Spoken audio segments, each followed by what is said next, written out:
As a little girl, I watched my mother tear herself down.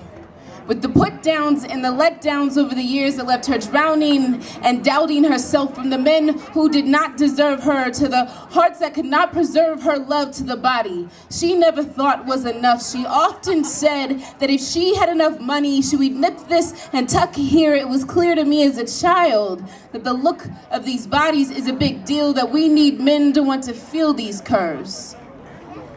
Over the years, I would catch my mother crying in the mirror, till I would draw near her, fighting for her attention. She would look at me. I would place my tiny palms on her cheeks and I would say, "Mommy, don't cry."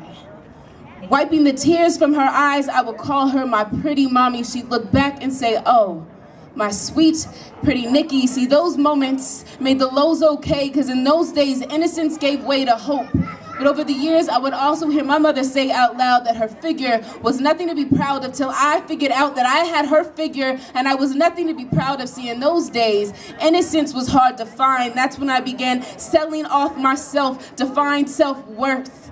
I would find myself digging through my mother's bathroom drawer, looking for diet pills, avoiding eating during the day, till in the dark of night I would gorge on jealousy and self-hate, telling me and my body could see when we're jealous of anybody. I was chained, unable to change the channel of my pain, till my pen met the lines of this notebook and I discovered something great.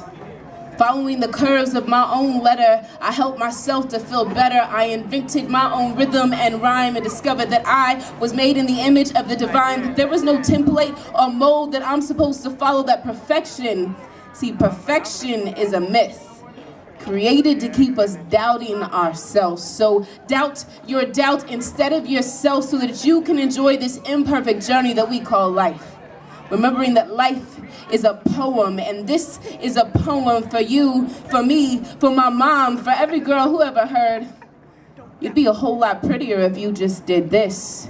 For every teenager tugging at their skin, hoping it would come off to reveal someone different. For every person who wrapped themselves back up, who told you to cover up, you have deprived us of you. For everyone who thought they never made the cut to be loved, beloved, be loved. And remember that imperfect is a word that when reorganized in your eyes actually reads, "I'm perfect and you're perfect." So the next time you look in the mirror and your reflection tries to tell you, "Psh, you ain't nothing," look back. Talk back the way your mother hates and say, "Self, you know what? You're right. I once was nothing, created from dust. Somewhere between dusk and dawn, I was created in the image of the Alpha and Omega, beginning and end, and no thing can tell me nothing when I know things about myself and from whom I come from."